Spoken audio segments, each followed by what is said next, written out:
All right, everyone. Welcome to the Stoa. Today we have Layman Pascal with us.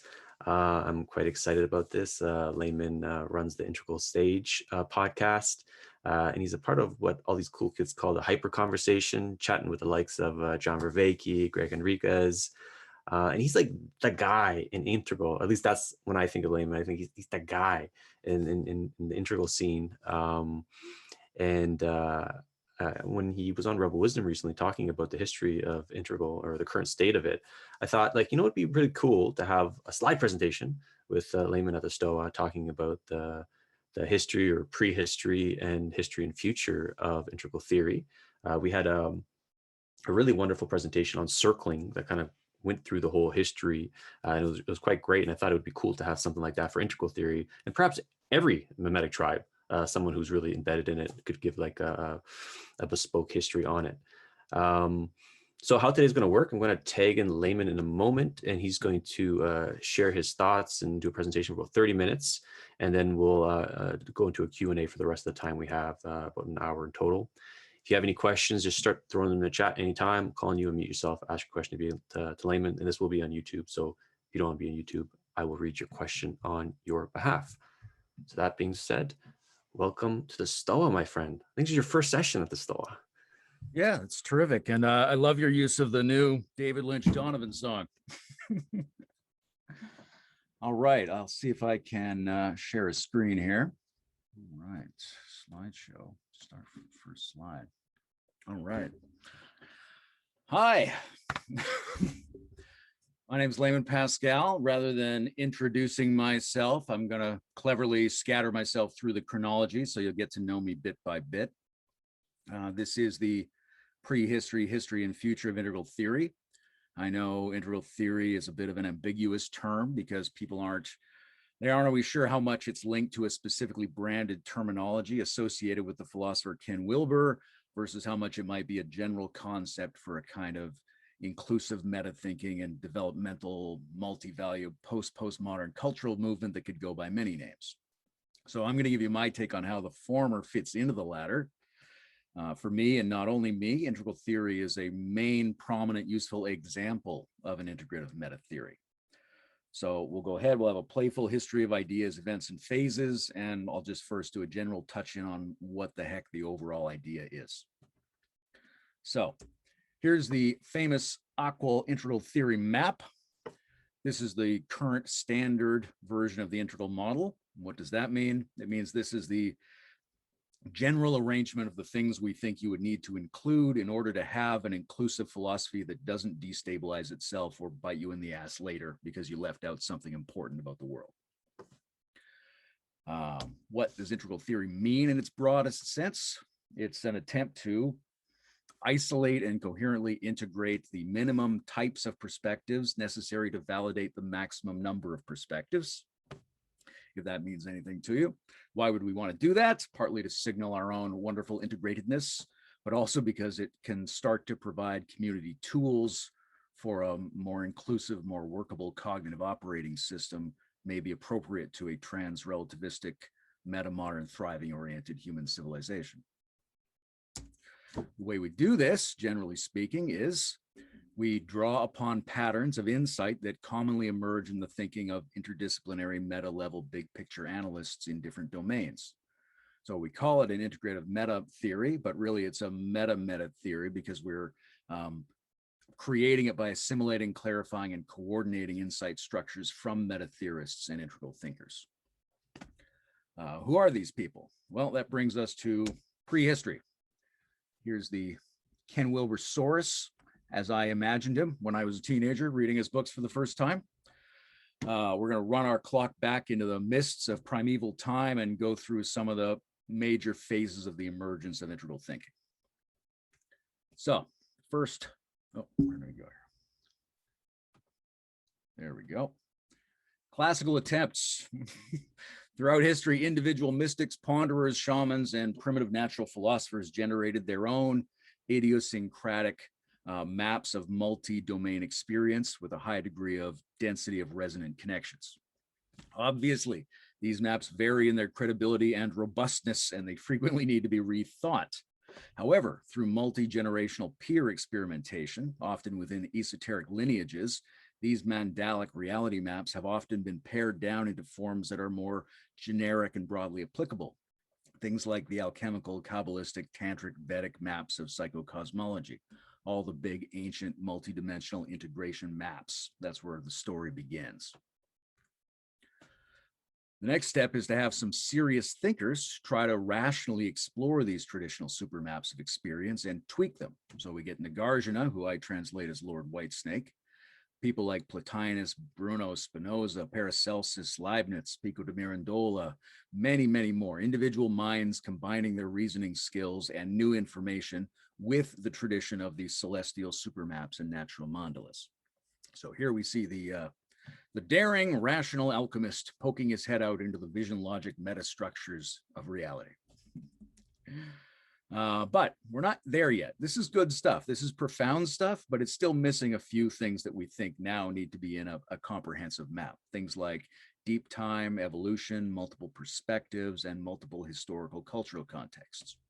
So, Hegel, famously difficult to understand, but generally we know this guy as introducing a big picture system of evolving personal and cultural phenomenology that operates through a self-transcendence mechanism, whereby our socio-cognitive concepts encounter their own lack, and this antagonism is creatively reabsorbed back into the system, mutating it into a more abstract version of itself that applies complexly over a greater range of phenomenon. Leveling up. Hegel also connects this to an ethics of the spirit of the creative historical process, which in turn requires us to explore and assimilate value claims from different phases of historical development and to understand them as a mutually defining dynamic progress of values and cognition. So now we're getting pretty close to what integral theory looks like, but there's still a few more permutations we need to get there. These guys, transcending and including Hegel. That's Wilbur's famous phrase, transcend and include. We could just as well say they presuppose and critique Hegel. Kierkegaard is charting a multiple set of value systems operating from different lines of his own intelligence and proposing a stage-like progression through a universe that is arguably more existential and embodied than Hegel, right? What is it like for the embodied individual to undergo the dialectic? Nietzsche is proposing an evolutionary model of the production of values, anchored in the need to be able to take multiple perspectives, to re-embrace the ecological and the embodied and go beyond the implicit pathologies of traditional modern and early postmodern thinking in an attempt to do what I would call a post-metaphysical spirituality. And one fun, very narcissistic way of thinking about an authentic integral community is we're the audience Nietzsche had in mind, the people he was writing for that he said had not yet been born. Maybe that's us. Anyway, Nietzsche was an inspiration for a lot of the immediate 20th century precursors of the integral model.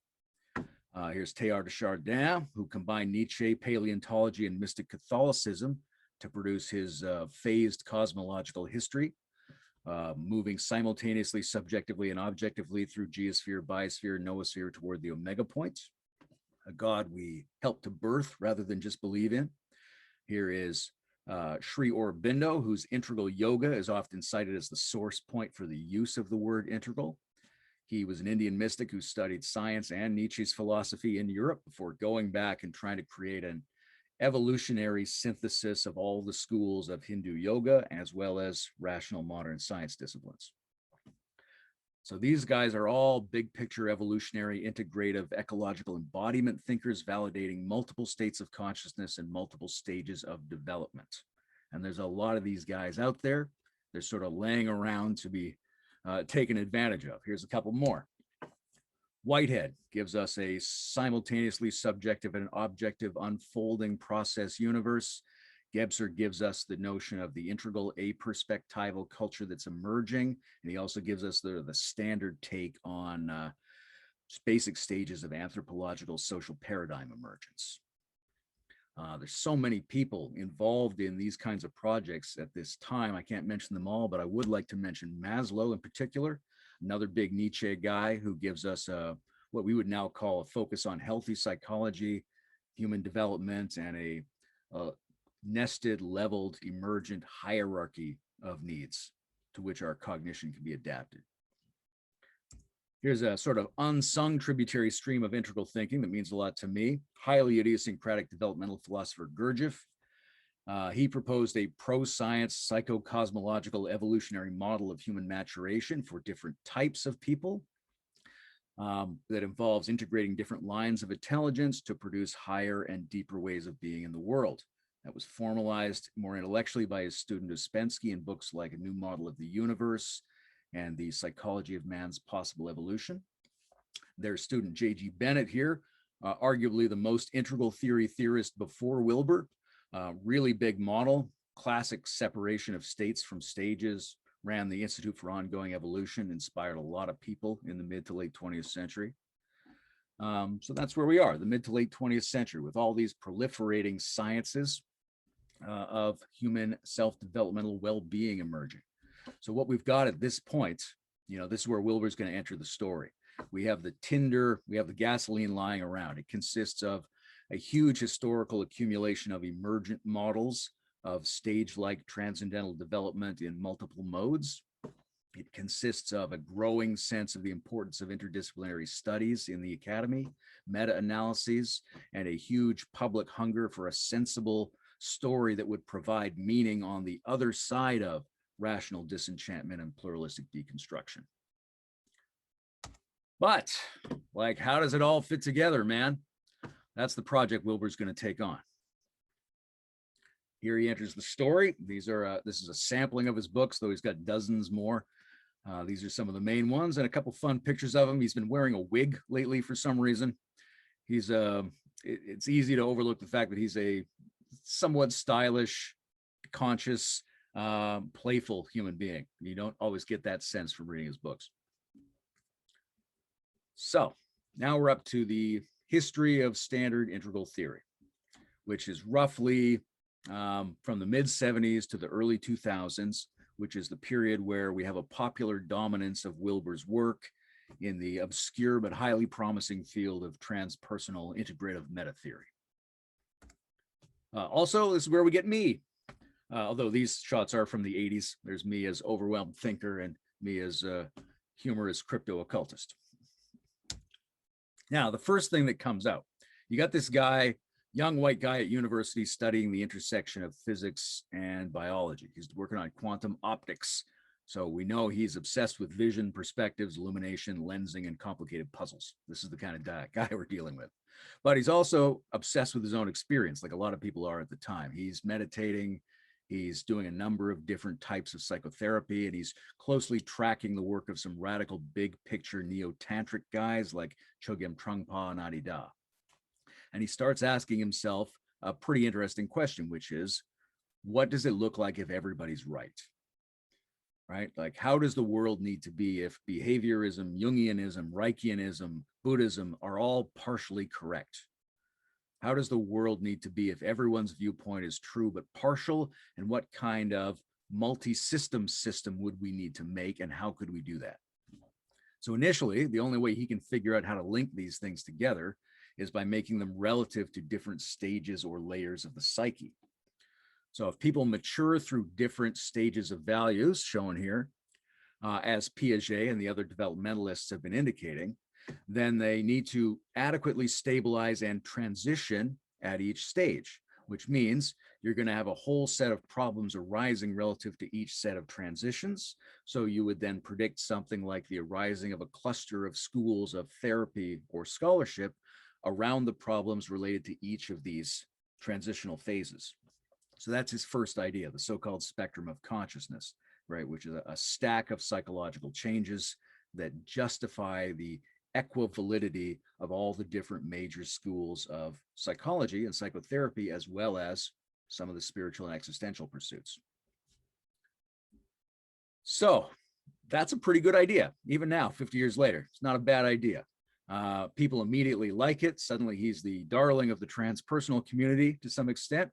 He quits university, starts working as a dishwasher and devoting all his free time to writing, meditating, therapy, pondering, working on these problems. How does this all grow towards the integral theory? Well, he starts running into a lot of other issues that he hadn't considered. First thing is, he realizes he hasn't been paying enough attention to novelty and emergence. He self-diagnoses himself as subscribing to the metaphysical assumption of the perennial philosophy that we might call the Great Return, which is the idea that you start in undifferentiatedness, you end up sort of foolishly trapped in a separative individual ego, and then through a series of phase development steps, you end up back in the undifferentiated non-dual reality, right? Growth and individuation have no particular value here. Nothing new is coming into being. So Wilbur starts feeling like he's made an error here that a lot of people make, starts to stand out to him really clearly. He's not been distinguishing between basic and significant, right? He hasn't been distinguishing between fundamental and meaningful, between pre-personal and transpersonal, between pre-conventional and post-conventional generally. So he starts to see that at each of these levels he's been working with, a person at that level cannot see the next level. Therefore, they conflate the higher and the lower. So are babies Buddhas already? Do rocks and birds have Christ consciousness? And if we just smashed our head in, we would be back in the wonderful differentiated non-dualness of everything?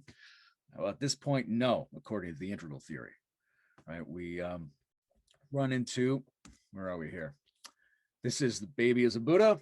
This is Ayn Rand. She's in a great 1959 TV interview where she laments how the youth today have fallen into paganism and communitarian social stances and witchcraft and Zen Buddhism.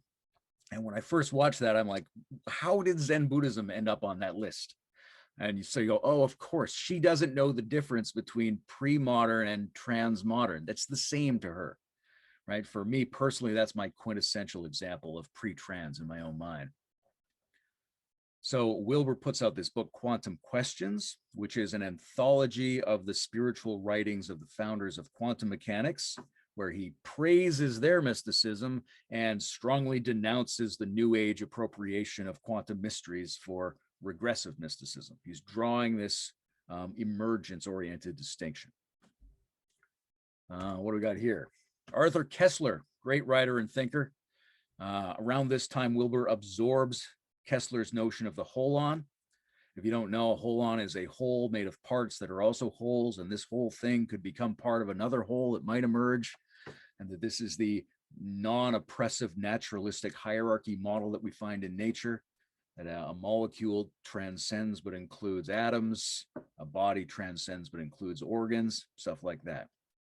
So Wilbur starts working with this notion as the central organizing agency of his model of the universe, to a non-oppressive return of naturalistic verticality in a way that sort of accepts the postmodern challenge to dominate our hierarchies, but goes beyond it and trying to reestablish a naturalistic inclusivist hierarchy so that each stage is more inclusive, and that's what defines it as higher. But he's not the only person doing this. There's a lot of people working on this stuff. The Neo-Piagetians, in particular Michael Commons, formalizes model of structural nested complexity.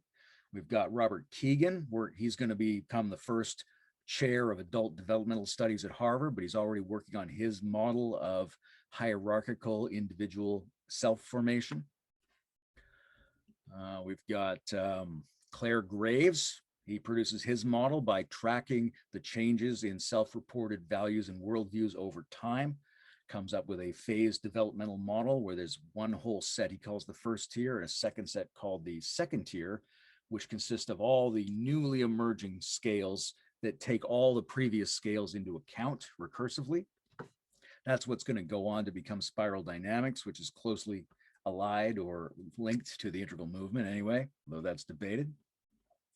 What else we got? So here's where the model stands in the 80s, right? You've got a stack of perspectives about philosophy and therapy related to generalized developmental phases in both individuals and cultures, getting up to the level of adult rational individuation and just past that into a heart, mind, body, somatically aware existentialist person, which is the centaur, the person who is instinctively capable of embodied holistic integrative vision. And then after that, they just put all the classic mystic stages. Right now you're ready for the journey of the saints. You're going to go through a subtle personality, a causal personality, a non-dual personality. That is the awakening to these glorious miracle zones, which is actually very common in a lot of transpersonal models. But as soon as Wilbur clarifies this for himself, he starts to find problems with it. And there are some real issues in just stacking legendary mystic states on top of the human maturational phases. Some of those are sociocultural issues, right? Maybe the wrong implications are being created in terms of moving away from the embodied toward the abstract.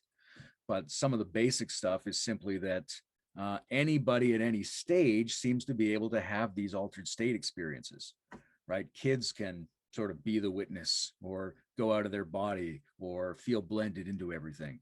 And there's a teasing apart here of the modes of experience and the levels of interpretation. So we get his work with Alan Combs to create what they call the Wilbur-Combs lattice, which I think is a still not completely integrated part of the model. What we're seeing here is that you can have these different generalized forms of consciousness experience, but you would experience them differently at each of these developmental levels. So it's not these states that form the higher regions of human experience. They're common things that everybody can access, but how we assimilate them and understand them changes as we progress through different stages of inner complexity. Boom, lions. Yeah, can all of this only happen in one way? No, turns out it can happen in a lot of different ways. Around this time, Howard Gardner puts out his work on multiple intelligences. It sort of expands the old idea of heart, mind, and body as separate functional minds. So Wilbur unfolds this work and produces a notion of multiple thematic developmental trajectories that he calls lines. It's the same stages, but they're done in different styles according to different modules of intelligence. So just because you are aesthetically or mystically gifted doesn't mean you're morally or kinesthetically advanced. All these things have to be separated out, and we have to anticipate that, because if you meet somebody who's good at one of these things, doesn't mean they know what they're talking about on any of the other things. So now he's going to bring it all together. He's getting really ambitious. The 90s are approaching. Wilbur sets himself the task of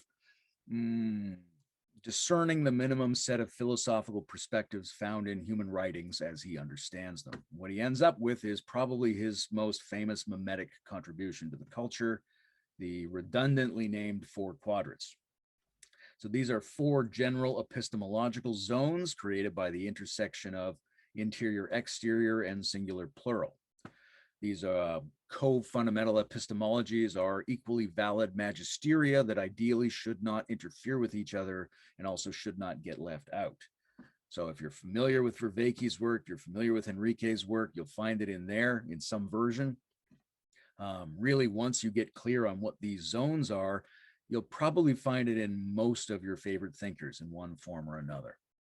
The general ethical concern here is that if somebody attempts to reduce reality to one of these epistemological zones, while nonetheless these all continue to rise in everyone's experience, then you're going to end up sabotaging yourself and getting bit in the ass later because you seriously left out one of the basic dimensions of experiential reality. Types. This is a big part of the model, but honestly, it's in my view, the least theorized major element. Right? We know we need to include different types of people. We don't exactly know what those types are. Harold Gilligan wrote this great book in which he showed that, generally speaking, in women, when they go through the stages of moral development, they go through it in a different flavor or a different voice than statistically men going through the same developmental phases of moral development. So there's these different styles. How do we figure out what those chunks are and how do we make that engaging? I think that's really still pretty uncertain. We don't have a lot of great examples. The classic sun sign horoscope is extremely engaging, but has very little statistical validity, right? The Enneagram model comes out of the Gurdjieff tradition. A lot of people use it. Still not great. The post-Jungian Myers-Briggs stuff, the big 5, we have a couple of tools, but I don't think we have nearly enough information to really clarify what the types are. We might have to build that up from biology because we're doing a little better on gut bacteria types, blood types, things like that. The last major element is shadow in the Aquil model. These are the things you can't leave out that are in your unconscious mind, right? You cannot just do meditation practice and accelerate your conscious development through these stages. You also need to do something like therapy, because there are things about yourself that you don't know that are not necessarily getting resolved as you migrate in complexity. Likewise, socially, there's things about analysis of society that are hidden in the ideology in which you are embedded that you're not going to notice. So we need tools for digging out the hidden elements of ourselves and the world. If you have not, and these aren't necessarily all bad, right? There's golden shadow too. These are just the elements for good or bad that you have not yet consciously integrated into your psyche, in which you therefore probably don't notice, project, or retroject. So this gets us to 96. I buy this book. I read it. It's fine. I'm like, yeah, obviously. It strikes me as true, but I'm not really impressed. I move on. Nonetheless, this is the point at which the Aquil map is generated. This is the standard integral model. Basically, Wilbur is ready to go at this point. He's got all the chunks of his theory. He has a marketable meta model. All quadrants, all lines, all levels, all states, all types, and shadow. Aquil for short. And this is the beginning of the millennium. It's briefly in vogue. There's a sort of, Shambhala Press releases his collective works. He's suddenly on the Matrix commentary DVDs with Cornel West. Celebrities and politicians are photographed reading his books. So there's this brief in vogue period that's definitely going to ebb away, but obviously a threshold is being crossed. They're going to move on to a different phase. I'm going to call that the meta-integral era, 2010 to present. That's kind of where we are. So the next step after building the model is instantiating it, institutionalize it, bring it forward in projects, reflect upon itself, and admit to the flourishing of variations. So we start getting a lot of conferences. We start getting a lot of spin-off communities. We start getting a lot of self-critique in these sort of nascent emerging integral community. People are mostly setting it up in Colorado and California at this time, but they're asking themselves questions like, what kind of projects can we do with this? How can we move it around the world? Is it too many white guys? How can we cause real change? Is there any way for this to financially support itself? How does it apply to anything and everything that we can think of? So that's the general mood at this moment in the history. Politics becomes a big thing at that time, within the community, that is. Here's my sketch from back then about the minimum number of things you have to take into account in order to have an integral politics, right? If you leave any of these things out or conflate them, then you get a collapse of the political dialogue. For example, if you mistake the traditionalist level for what is a right-wing polarization at any level, then you're going to have a discourse that runs into just a whole bunch of weird ambiguities that never get solved.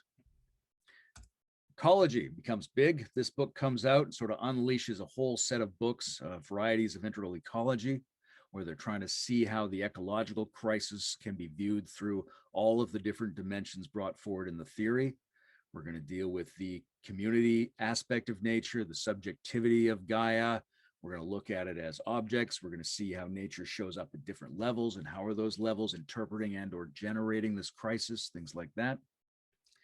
This is also a period of scandals, which is to say the community is popular enough at this point that people care how things get done. They care both realistically and hysterically. So some of these are real scandals and some of these are just, people being upset by things they've heard. Ken Wilber at this point starts walking back some of his earlier enthusiastic comments about the Guru Adi Da.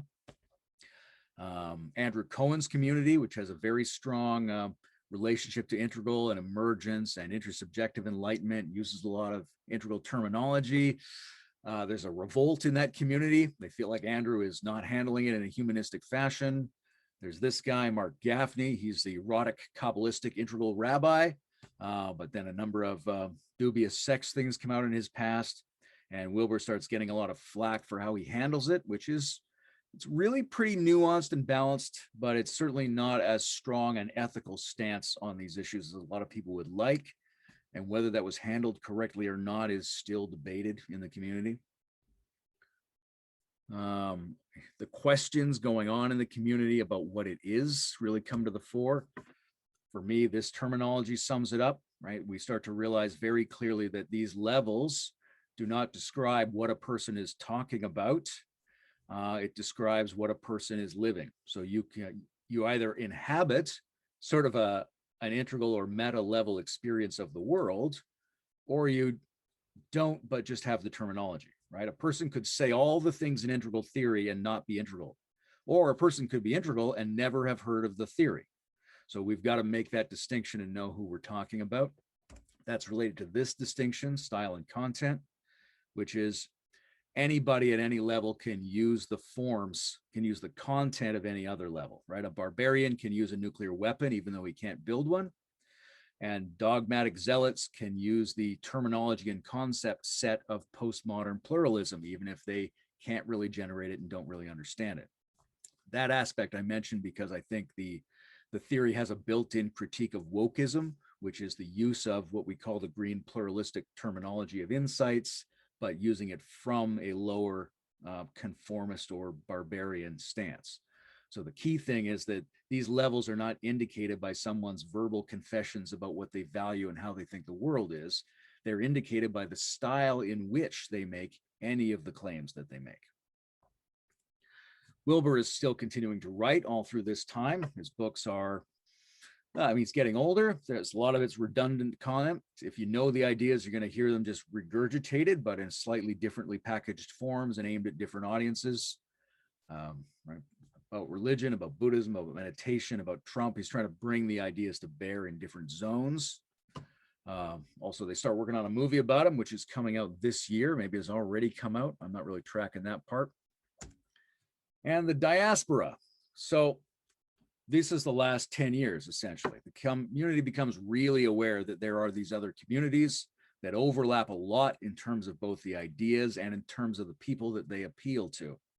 Benita Roy uses this term, the integral diaspora, which it doesn't mean a mass exodus, but a deterritorialized like branching of encounters, exploring and weaving into other groups. I imagine most of the people here have a foot in more than one of these groups and probably could name some I didn't include on this chart. The first real fusion is with the work of Edgar Morin and Roy Bhaskar, what they start calling complex integral realism and meta-integral, a lot of which is this argument around the status of subjective and objective in critical realism and in the four-quadrant model. Does everything always arise together, or is that too limiting in terms of really appreciating what objects are from a scientific point of view? The sketch is just my diagrammatic solution to that problem, which I worked on for a while. New media projects becomes a big deal. I think this is still just starting. The overall vibe of the community starts to change very fast as the emphasis moves away from author lecturers toward internet projects, right? There's a ton of these and they have a new mood that goes along with these smaller proliferating online projects. It's more open conversation oriented. It has a more ragged aesthetic. It's more human, more playful, more political, more profanity, more unexpected conjunctions.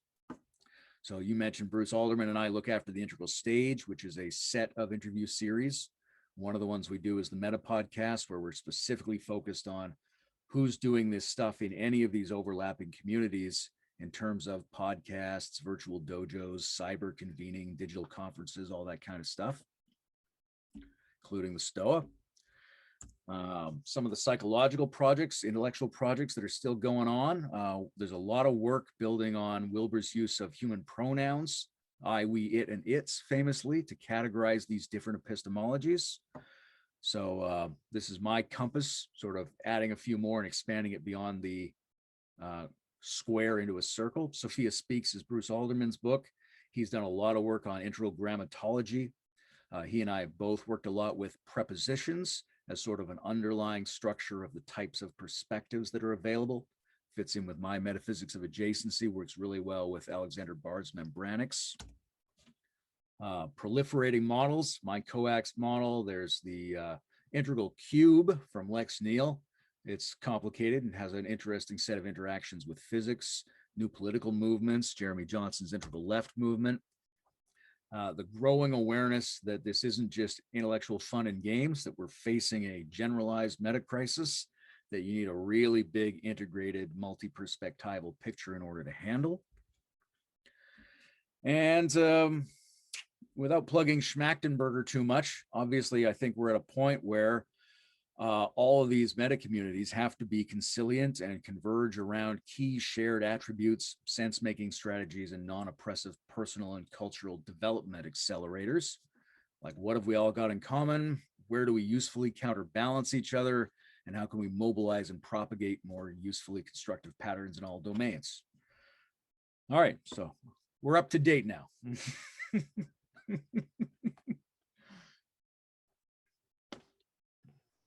I'm going to stop sharing my screen. Cool. All right, I rushed through a lot of that. I hoped I gave in the background of all of it through my repetitions, a general sense of what the blocks are within the theory, like the general pieces, because I think that's the most important part. Right. Yeah, I loved it. And I imagine there's a bunch of questions bubbling up. So if you have questions, put them in the chat. I have a few. Yeah, the one that's kind of the Wyatt moment that Ken Wilber had. I was wondering if you could speak on that, because I discovered integral theory when I was in university. I was like 18, 19, really helped me out because I was just like that academic postmodern, thing I got plugged into, and then nihilism ensued. And I was following the integral movement since then. And that Wyatt moment happened, and then something just, the energy just, I don't know, changed, and then I kind of didn't get plugged into it anymore. And that seemed like a significant moment. So perhaps you can speak on that. Yeah, I wasn't too much plugged into that moment myself, but there was this situation where Wilbur was getting, I would say on the one hand, more casual, but also more cantankerous, where his writings and his comments were becoming very belligerent in a lot of ways. And he was telling a lot of people to just fuck off if you don't understand what I'm talking about. I'm not going to answer the same questions over and over again. I've already explained why and where those critiques go. And I'm a super genius of some kind. Right. So he's taking this stance in a number of different places. And it's upsetting to people who want the community to be nice and have like a nice structured interface with academia and become popular in the world. There's an unsettledness to the community, and they wonder how reliable he is. But pretty quickly at the same time, there's a growth of, Bruce Alderman started this Earpiece Saloon thing, which was to sort of pick up on this energy within the community, which is, we've got to make sure that we don't go down the road of just becoming a palatable, marketable, nice sounding self-help organization. We've got to keep some of that cantankerous spirit. We've got to integrate the offensive, especially as the internet is starting to rise. It becomes obvious that more acerbic, more aggressive clashes and confrontations are going to be part of everybody's life. So we have to sort of lean into that. And so a lot of people are divided around, and they use the Wyatt Earp thing as a symbol about what kind of stand are we going to take? Are we going to be like a product who's trying to market itself to everybody, or are we going to take some more authentic, disreputable, risky strategy leaning toward anti-fragility, in my view? Very cool. And my other question, actually, Scott touches on it. So I'll just set up Scott's question. I'll take him in. The other kind of two, I would say, whatever Mimetic Tribes scenes, like Game B, metamodernism, have an integral influence. I know Daniel Schmachtenberger was influenced by Ken Wilber's work, and the metamodern scene, a lot of them, at least the Nordic tradition, have, or the Nordic school, I should say, have an influence by integral. So with that kind of framing, I'll take in Scott, because he has a really, really cool question. Yeah, thanks, Layman. Yeah, recently, and I can't remember, I think it was just like in the last week or two, I caught you, and at one point I was really struck when you said that integral was kind of split into 3 schools. I think it was roughly what you said, or something like it. And so you basically have the Wilberian school, which you characterize as quite spiritually focused, and then the metamodernism, and you characterize that as being sort of socio-cultural. and then game B, and I think you said that was kind of technologically focused. And I was wondering if you could just flesh that out a little bit more. Yeah, I think, I mean, we don't want to make these definitions too rigid, but I think what we're going to see and are seeing is that as more types of groups and thinkers reach into this same sort of vision space, that we're going to get some natural specializations for people who come from different backgrounds or are leaning in particular directions. So in the classic integral community has tended to lean, and this has come under a lot of critique, toward therapeutic and spiritual dimensions, which are not as popularly embraced in, say, game B. Right. But then once you see these options, then nobody has to do all of them. Right. If somebody wants to lean into it, then they can. If they want to focus a little bit more on the project side, then you've got game B there. If they want to focus a little bit more on the sociological critique side, then that's there with metamodernism. You know, where the Bildung community has got a strong educational focus. You're going to find all of these in all of these communities because a lot of them are the same people. But I think there needs to be room to appreciate emerging quasi-specializations because some people need to focus on different things at different times. You're on mute, Scott. Do you have a follow-up? Yeah, just a quick little follow-up, and it's for you, Peter, as well, actually. When you wrote or co-wrote Mimetic Tribes and Culture War 2.0, you had the integral community as one of the tribes there, and I remember the comment was, they're kind of they're just observers. They don't actually sort of do anything, was kind of the impression. And I'm just curious, because that's a couple of years ago now, I'm curious if you feel that that has changed in any way, there is more leaning in, or? Let's say that there were observers in the culture war. That was the context. And I put like the post-rationalists and integral theorists. This was back in September 2018. And I felt that was true, but not observers in other aspects, but just kind of the domain of the culture war. And, you know, I see Ken Wilber with the Trump and the post-truth world. He started, you know, being more vocal about culture war stuff. So I think I saw a trend of that changing, but I'm curious what Layman thinks about that. Yeah, like I was saying in the presentation, the emphasis on politics, ethics, and projects has been building, you know, once the intellectual infrastructure is laid in place. But I think there are some elements of the community and its tendencies and its phrasings that predispose it to be reluctant on that stuff, right? There's a lot of, I mean, I mentioned his emphasis on vision, right? There's a strong vision metaphor of being the witness and seeing things from different perspectives and taking a meta view, that kind of stuff. That doesn't necessarily incline you to be a participant. It makes you something like an observer, right? Which he is, right? He's a hermit, philosopher, writer. That's his life. But if we find these things useful, we have to find them useful in terms of moving forward to instantiate them in the world, which is an ongoing struggle to improve. So I think that has been changing because I think that's what the community brings to it that he doesn't necessarily bring to it. Right. Great. Thanks so much. So I'll take in Brandon first and then Rob after. Yeah, Layman. So you mentioned the criticism that, you know, maybe there's too many white men. So I'm hearing that and I'm thinking, okay, well, if I were to remove myself from this movement, there would be, you know, we'd see a little bit less of that white male overabundance, but that's not the problem, right? The problem is that we don't have enough of broad diversity of people inspired to be a part of this movement and contribute to the integral ecosystem. And do you think maybe it's that we aren't, you know, talking to these people enough, we aren't welcoming enough, or another possibility is there could be some sort of shadow wherein we don't realize how, you know, we might be inadvertently pushing some of these people away or making it's not inviting enough, and we might not realize that we're doing that. I think it's a couple of different things, and obviously the solution is not, you know, putting a bunch of the white men in a grave to change the statistics. So you're safe for now, Brandon. I would say that partly it's still young, this phenomenon. It's just getting started, right? And so it's going to reflect a lot of the population demographic out of which it's getting started. So it's going to slowly reach out to other populations.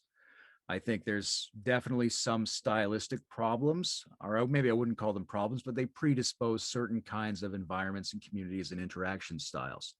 So we've got to make it more diplomatically diverse and thematically diverse. We've got to find these people in other communities and also create spaces in which they want to participate, right? So that I run these proliferating set of interview series.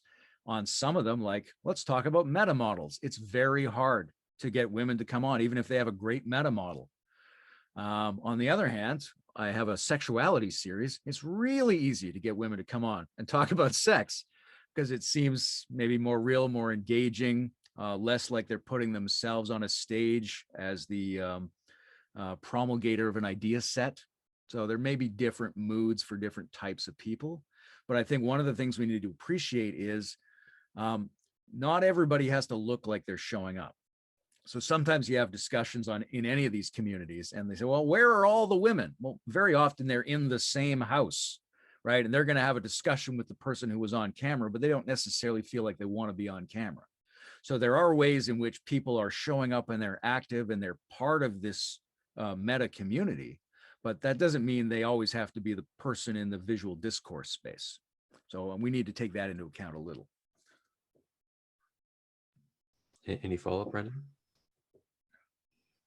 Well, one idea I had was that, and this, I mean, this is not my idea, it's just I wanted to emphasize this, is that we can do more to integrate with indigenous cultures. And by indigenous, I mean that would include, Eastern, like from their perspective, and also the, African indigenous or Australian Aborigine, and that those all contribute to integral thought here in the 21st century. Yeah, absolutely. I mean, one of the reasons we wanted to have Lenny in the Metamodern Anthology project was specifically because she brought that part in really well. I grew up around British Columbia natives, and I've got a huge passion for shamanism. And so that kind of stuff is very dear to my heart. I think there's a whole bunch of possibility to bring those cultural themes in and really galvanize the movement in a way that's super useful looking at an ecological crisis in particular. Cool. Thank you, Brendan. Rob, I can take you in. Thanks. So you raised the issue that wokeism happens when pluralist green memes get, let's say, weaponized below the green tier, something like that. And I quite agree, and it's something I think is underappreciated about integral analysis of this issue. It's like that the problem doesn't happen at the green level, it like trickles down from the green level or something like that. And it raises the question not just about green, but about any tier that's doing some kind of cutting edge, like cultural critique or making ideas up or sharing them. They have this danger, right? That they don't flatten well down the spiral. So the question becomes, what is the ethic for those involved, in synthesizing new ideas or communicating about them? What could we do to make sure that this, or not make sure, but maybe prevent or lessen the impact of when ideas get flattened? That's a really interesting question. To some degree, the answer is nothing. Like if you're working on new ideas and you live in the world of the internet, that information is just 100% going to go to places where you wouldn't want it to go. Every piece of information we put on the internet is going to go to somebody we didn't think should be receiving that information, and they're going to have the wrong response one way or another. I think what we can do is prepare ourselves to be robust against this phenomenon as it occurs, to anticipate it, to recognize it when it happens, and to try to figure out what are the conditions that make life healthy for people at any of these stages, right? So that if I'm going to specialize in working in higher ideas, part of my time I have to be thinking about, there's a lot of people who aren't going to be here, or who are here in different parts of themselves, or who want to live a different way. And what can I do to help stabilize the world so that they can live okay at that level and they don't feel the need to weaponize stuff from other levels, right? Like what can a traditional person do that isn't adapting to ideas that aren't born out of the traditional world space, right? Well, if they had ways of living appropriate to their level that they could go through at their own pace, they wouldn't be as concerned. But if you look at where the so-called amber blue layer is at in the world, their whole lifestyle has been extremely sabotaged by modernism. They're agitated, they got nowhere to go, they don't see themselves reflected in the world. So it's not really a problem that they're hearing these ideas. It's that they're motivated to want to grab these ideas and use them as weapons because they're hurt and upset and need weapons. Any follow-up, Rob? That was really well put. Thanks. I do have a follow-up. Let's see if I can put words to it. Well, you said like one of the things was to be, I think you said robust and prepared for the way that those ideas land. I get that part of that is like, we just need the world to take better care of people at blue, people at orange, etc. What about for the individuals who are, authoring the ideas? I mean, I'm pretty certain that nobody who did any of the cultural critique at green would like the way that wokeism has like portrayed those ideas. What does that robustness look like for those like creating and synthesizing? Yeah, that's a tough question. I think we're only beginning to face it. I think part of it is like when I said nothing, right? Some of it is you just can't do anything about that, because if you're just focused on your work, you can't spend too much time focused on what's it going to look like when somebody misunderstands my work. Then I'm not getting my work done. However, we can generate a cultural attitude in which we expect to be misunderstood, in which we think about, if you read Nassim Taleb, he's always got these things about, well, I'm in a job where if I punch a reporter, it probably benefits me. Right. So there's ways we can start thinking about how certain kinds of conflicts and upsets might actually benefit us to some degree.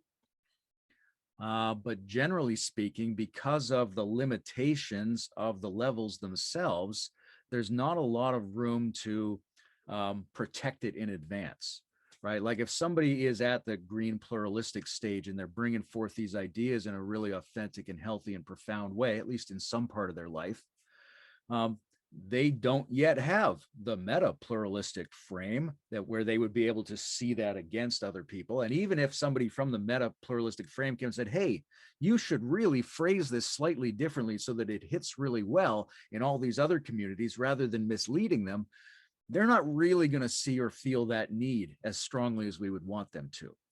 So there isn't really a lot we can do about that, except individually to ask ourselves the question, right? If we are at that meta level, we can play with terminology. We can wonder if there's another way to say it. We can test it out on different people.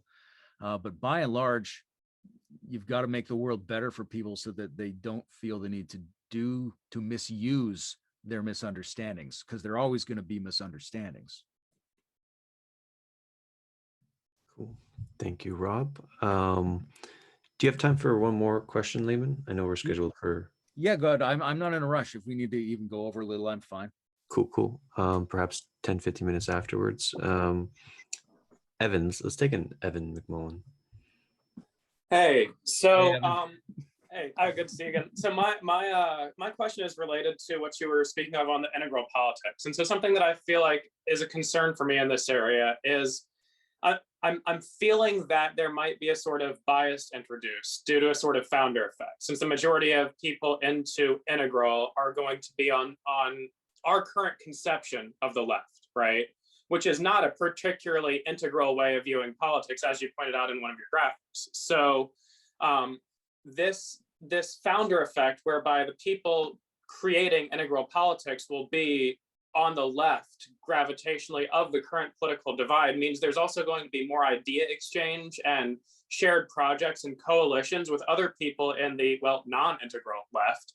And so this seems like it might exert a sort of corrupting effect or a sort of gravitational pull away from the integral attractor and towards the modern conception of the left attractor. And so I'm wondering if you have thoughts about that and how we might sort of deal with that when trying to conceptualize being an integral person in politics, or conceptualizing integral politics, or anywhere else you want to take that. Yeah, it's a tricky thing once you do this move I showed in the diagram of teasing apart left, right from the developmental stages. right? So then you have to say, well, what is the left and right of modernity? What is the left, right of green? What is the left, right of an integral metaspace? Right. So we're not always good at thinking about that, but because we don't even think about it, we sort of sometimes associate anything that's new and trying to face the real challenges of the world with the left. Right. So I think in all of these communities that we're dealing with, there's going to be a preponderance of things that would be called the left in North America, simply because these people are educated and trying to take the situation of the world seriously at the moment. But what we need to do ethos wise is really appreciate and make space for the fact that there's a right-wing version of all of these things, right? That there's a, I always think of sort of Joe Rogan or sometimes even Jordan Peterson. He's a debatable character in terms of where he is in this map, but there are these people who seem to lean conservative, but essentially also be postmodernists in a weird way, right? And so we need to be able to, especially if you want to create any political change in the world, get some kind of mixture of the higher pluralistic and post-pluralistic ideas and policy proposals mixed in with, a conservative spirit that can access people at these higher stages. But I think if you don't have both of those, you have a really low chance of really getting big changes implemented. Any follow-up, Evan? Yeah, I know. Did that address your question? Yeah, no, it certainly addressed the spirit of my question. Now I'm sort of thinking of coming at it from another side. So you also have people coming from the current left side criticizing integral communities or integral thinkers for what they perceive as being on the right. Oh, these people have these ideas, these memes that are associated with being on the right.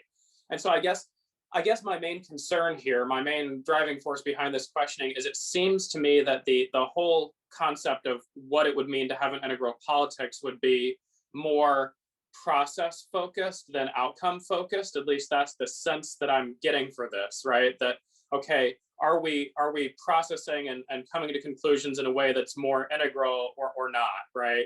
And so I'm wondering if you have, just for my own edification, because I like to read all different kinds of perspectives, any ideas of some of the stronger thinkers that you might associate with a sort of right valenced, very integral kind of perspective, just since I feel like that gets surfaced less. And just to be clear, I'm coming from the left side, so I'm just kind of curious here. Yeah, it's an interesting thing. There is definitely a left bias. Well, in a sense, it's been a struggle. And I think, right, people like Jeremy Johnson have been trying to bring in this integral left thing. And that's actually pretty recent, because the first 20 years of integral was dominated by a kind of centrist ethic, right? There was a sort of, let's do conscious capitalism and integrate the left and the right.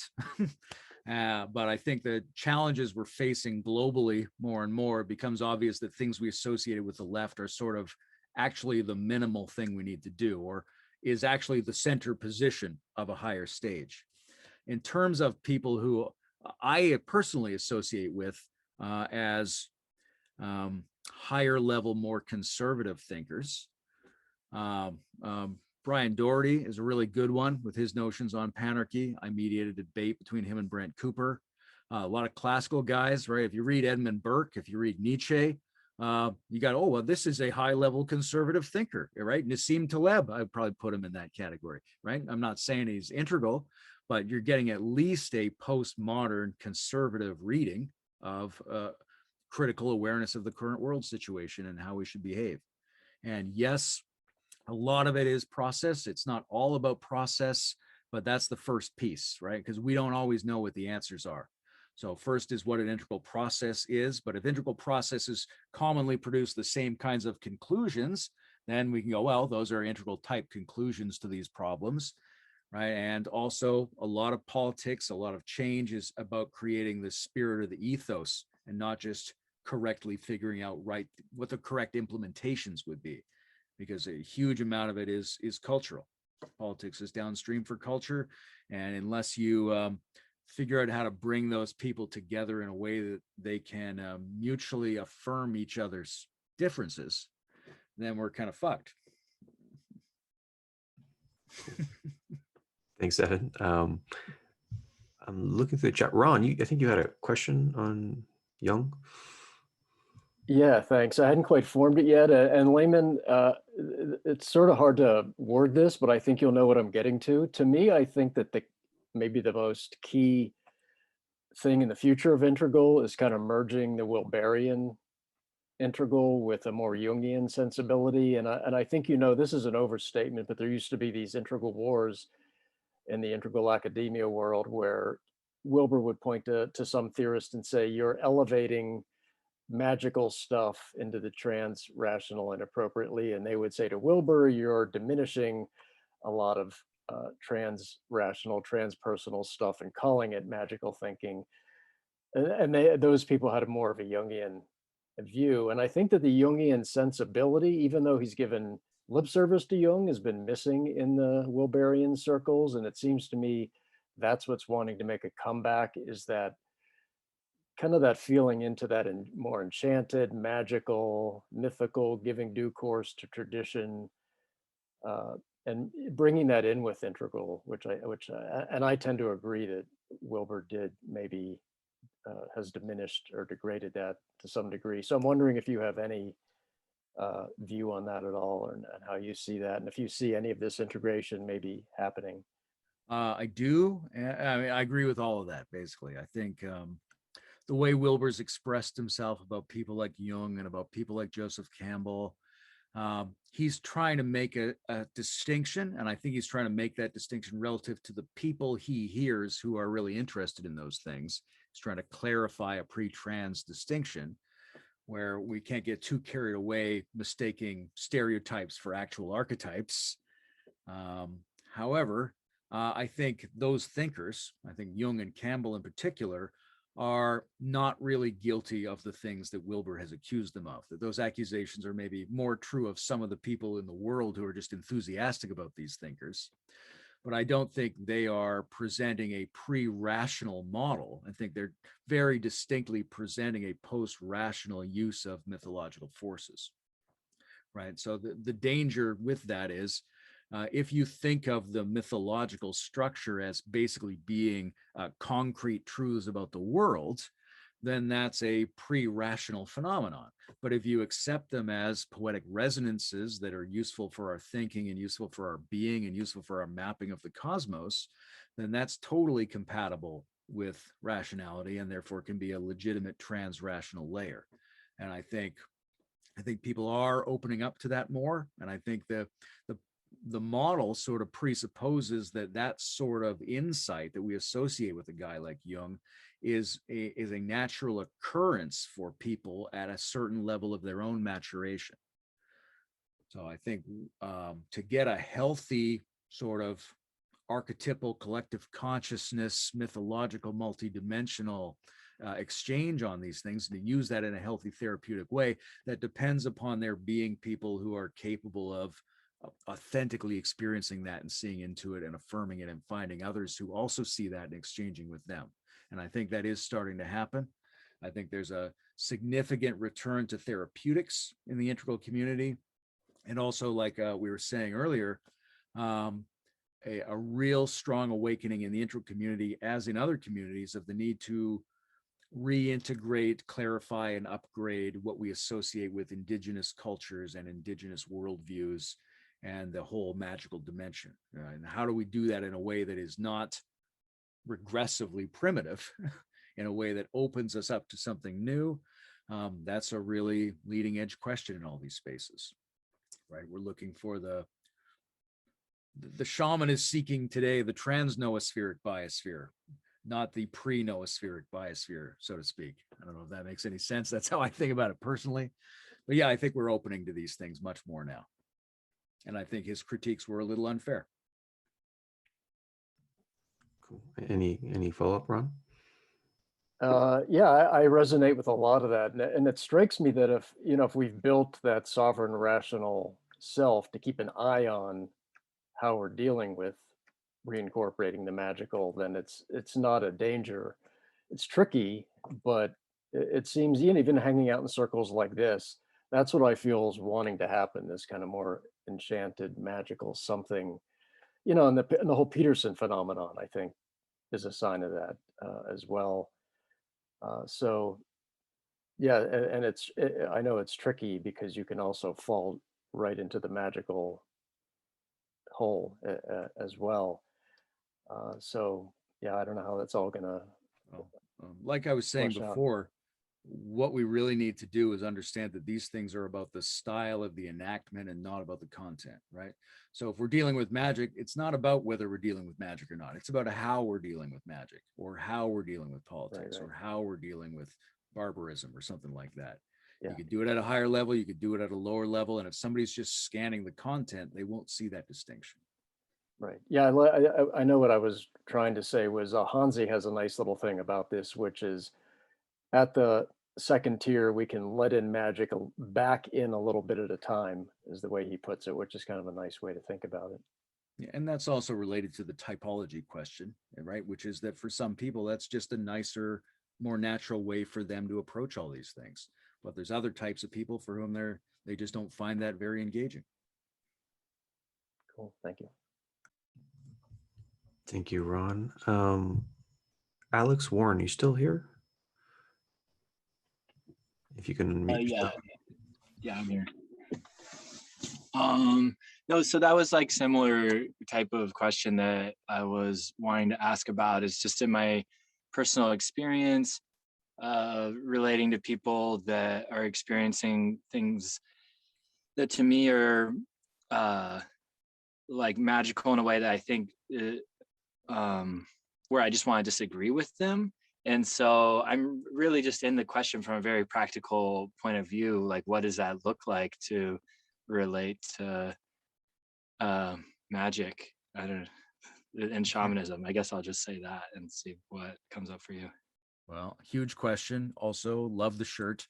I didn't realize it was going to be in this video.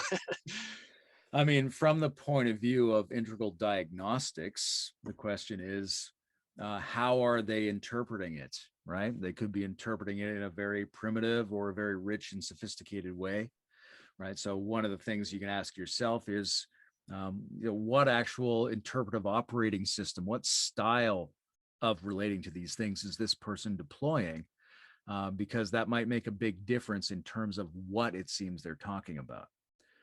But there's no shortage of ways to try to rationalize for ourselves some of these seemingly magical phenomenon at higher levels, right? There's a lot of very interesting scientists working on a lot of very interesting dimensions of reality, and both objectively and subjectively and intersubjectively, there are aspects of our life circumstance that people traditionally needed the word spiritual, or they needed magical techniques in order to describe. And it doesn't necessarily make it primitive or dumb. There are smart, healthy, open-minded, rational ways to go about these things. But that doesn't mean that anybody who talks about them is being smart, healthy, or rational. They might be a regressive fool who you should critique.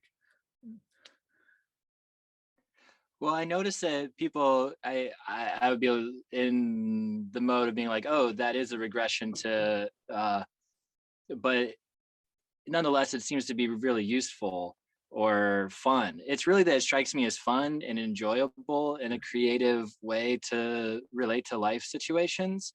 So, I mean, maybe this is just my personal thing of like, I'm kind of stuck in this sense of being interested in the participation.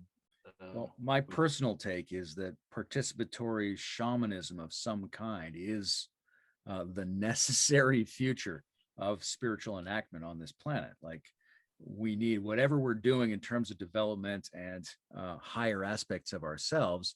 It's got to be embodied. It's got to be incorporative of the indigenous. It's got to be strongly ecologically oriented, and it's got to take our lived experience into account, which is a lot of interesting, weird things that are fun.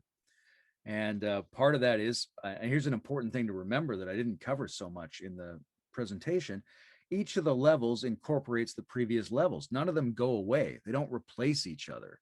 These are incorporative, inclusive layerings, right? So if you have a magical level and then you have a mythical level, it's only a healthy mythical level if it includes magical. And then you get a rational level, and it's only a healthy rational level if it includes mythical and magical. Right. So these things are ongoing. They show up in us as structure stages, they're called. They don't go away. We still have to use them intelligently and feed them and play with them. They're always going to be part of us, right? Yeah. Cool. Thanks, Alex. So perhaps I don't see any other questions, but perhaps we'll end on this one. I can't, oh yeah, Ron actually, Klaus, do you want to ask your question about the future? It wasn't, yeah, I don't know, like when I listened to the presentation, I have my camera already off, sorry. Yeah, I was wondering like what, I mean, it's probably quite difficult to think of like integral in 2030, but that's like a question I ask myself, like, well, yeah, do you have like a vision of how the integral scene could look like 10 years from now? I don't really focus on visions so much. Like you say, they're tricky. I focus more on, you know, what is the current proliferating leading edge of this stuff, and how do we do that in a right way that will cause good emergences down the road. But I think all the things we've touched on tonight sort of show us that, right? We're looking 2030 integral it's more diverse, it's more indigenous, it's more shamanic, it's more ecological, it's more internet-y. It's more amateurish in a way. It's more Jungian, right? All the things we've touched on tonight, I think, are the current trajectories of where the model is, as well as some of the things I covered. Like, so I would just, all the things I said at the end of the slideshow presentation, plus all the things in the question, just sort of run those forward, add 5 or 10% to each of those, and that's where it is in 10 years. Also, Wilbur is dead, so we don't have to talk about him anymore at that point. He's just a venerated deceased elder. So we really, the community really has to take responsibility for itself as the future. And I think the other thing we see at that point is a much denser interpenetration of all these hyper-discourse communities that we've been discussing, right? In 10 years, it's very difficult to tell who's meta-modern and who's game B and who's Bildung and who's integral. It's all kind of the same thing at that point. Cool. Any follow-up question, Klaus? Not really. I like someone was answering in the chat that the future is happening right now here. So I like that. Yeah, exactly. I think we just pay attention to what are the leading edge trends, and that's all of us. That's what we're doing right now. This is where it's going. And so on that question, I'll ask a selfish question. How do you see the Stoa or pattern match the Stoa in the whole kind of integral ecology? It's really intriguing because the Stoa goes into a lot of different places.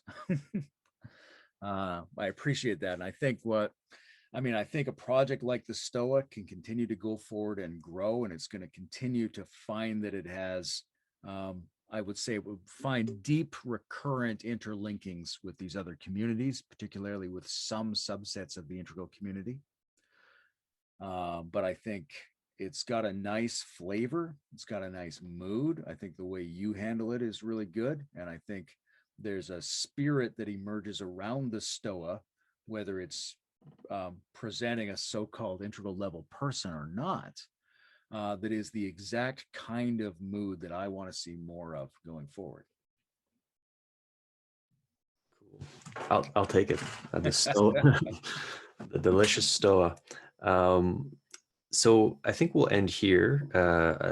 Thank you for coming, Layman, and delivering that presentation. It was very informative. And I always love getting kind of like a trajectory of the movement and some pieces I missed and how it kind of interconnects with other scenes. So I'll leave you with the last words. Anything you'd like to leave us with, or any cool things that you're doing next that we should be aware of? Well, having you on the Meta podcast will be coming out soon. I've got where I avoided every one of your questions. So yes, that became the topic of discussion. I'm taking up this sub-series on Rebel Wisdom I've been asked to do that's coming up over the next couple of months. Obviously, Bruce and I are going forward with the different integral stage projects and our combined book that we're working on and weird crossovers we're doing with Henriquez and Alexander Bard and people like that. That's what's going on for me in terms of this space. Very happy talking with all you guys. Obviously something in my life only works when I'm straddling these particular communities. So I always appreciate opportunities to interact. And, you know, I realize I presented a ton of information in a gush. And anytime you want me to come back and do an entire presentation on any one of the pieces that I talked about or anything else, I'd be happy to do so. These are all terrific people as far as I'm concerned. Beautiful. Yeah, it might be good to have maybe a short 3-part series on a certain facet of this and maybe have some kind of dialogos combinations here. Happy to host that at the Stoa. So I'll make a few announcements in a moment, but Layman, thank you so much for coming on, my friend. Looking forward to chatting again. Yeah, I'll plug 2 events. One, I think we have what's May 20th, a couple days, the egregore in the room. So it's a kind of a talk on egregores, should be kind of fun. And then Alex Ebert, the musician, is doing a session on dead cool, unmasking coolness. So he's going to talk about how coolness has been weaponized and how it's like being leveraged for all these type of things. So I think that's gonna be pretty cool. We have like, I don't know, 300 plus people he put on his Instagram. So it's like bombarded. I don't know if I have much room for that, but it's gonna be really a fun session. So you can RSVP that on thestoa.ca. So Layman, everyone, thank you so much for coming to the Stoa today. Cheers.